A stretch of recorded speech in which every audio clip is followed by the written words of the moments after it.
I'm Senator Gyang from Plateau North, Senator of Federal Republic of Nigeria. You would like to comment about the killing of the judge?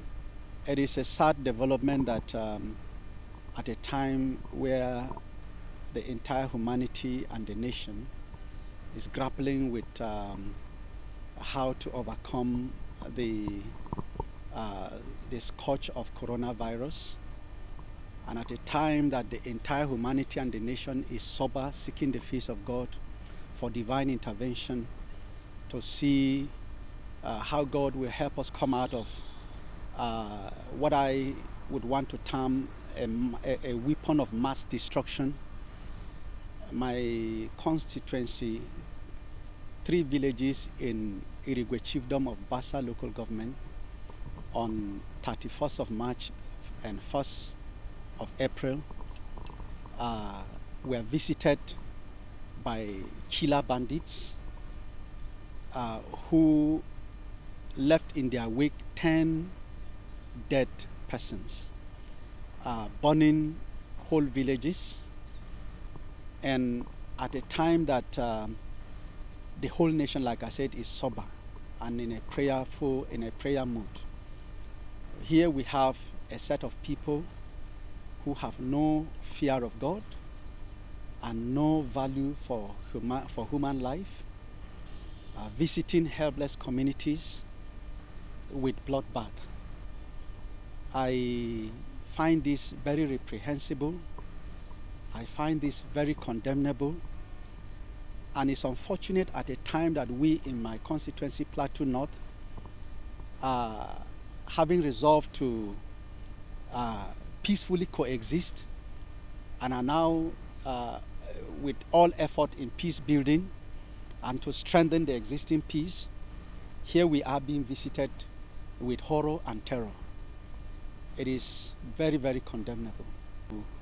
I agree with you that there is need for security to be embedded at the community level.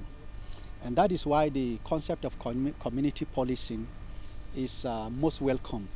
But above that, I am also for state police, where states will be empowered to have security outfits that can be localized to the rural level to tackle the issues of security at that level. And I don't want us to take this issue and address it on the basis of sentiment or on any other contestation by the federal police. Wherever, if over time it has proven that this system is not working, we cannot continue to reinforce failure. We must think outside the box and see what else must we do to ensure that security of and well-being of people in our rural communities is safeguarded.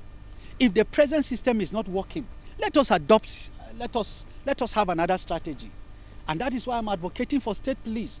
If the present structure has failed us, if the present structure has not lived up to expectation, in spite of all the best efforts they have done, then let us adopt something that will work. That is what I'm saying.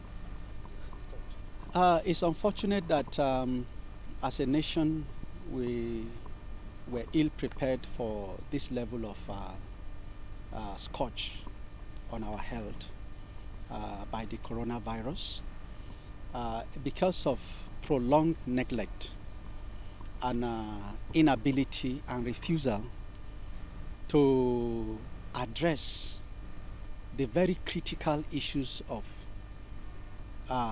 providing basic health equipment and facilities for the nation.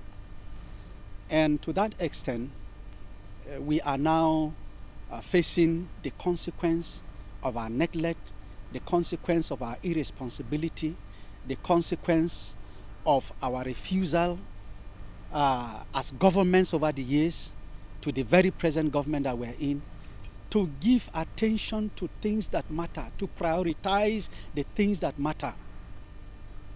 And I want to say that the time has come that both the rich and poor, the well-to-do and not so well-to-do, we are now restricted to the confines of our nation. that we have neglected and refused and abandoned the things that matter to our well-being and the health of our people, now we are facing the consequence. And it's unfortunate, and it's a lesson that we must draw from instantly and do the needful without any further delay.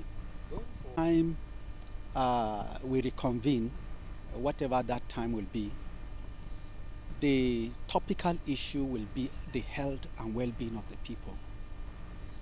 And to that extent, like I said, we have to prioritize and take a look at what should come first. Already now, the issue is basic survival, the issue of life and livelihood. So first is to be alive, and second is how to sustain the life. That is the issue of livelihood. So when it has to do with life, life is now threatened by virus, this coronavirus, and of course other infirmities that have been there for long. And the inability to develop the right health infrastructure, the infrastructure that is necessary and required to tackle these issues is something that the Senate will now give attention and priority to. And secondly, as you address that issue of the health and well-being, I've said it addresses the issue of the people to be alive and to be alive well. The next thing is livelihood, and livelihood has to do with capacity to sustain the life, and that has to do with the basic issues of food security and well-being of the people. So you have to address the issues of poverty. So the health issues and the issues of poverty are two twin issues that must be prioritized by the Senate and of course the National Assembly and of course the executive arm of government.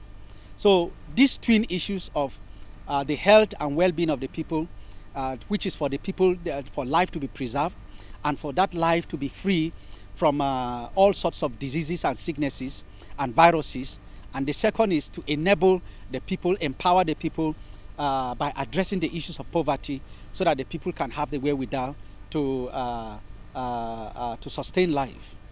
But we must say that all hands are now on deck, and all the measures that are being put in place to ensure that emphasizing the issues of basic hygiene, social distancing, and all the other measures that have been put in place, and the facilities that government is putting to also address the issues that have to do with those that are already infected, and above all to prevent the spread of the virus, is something that I'm asking Nigerians to support.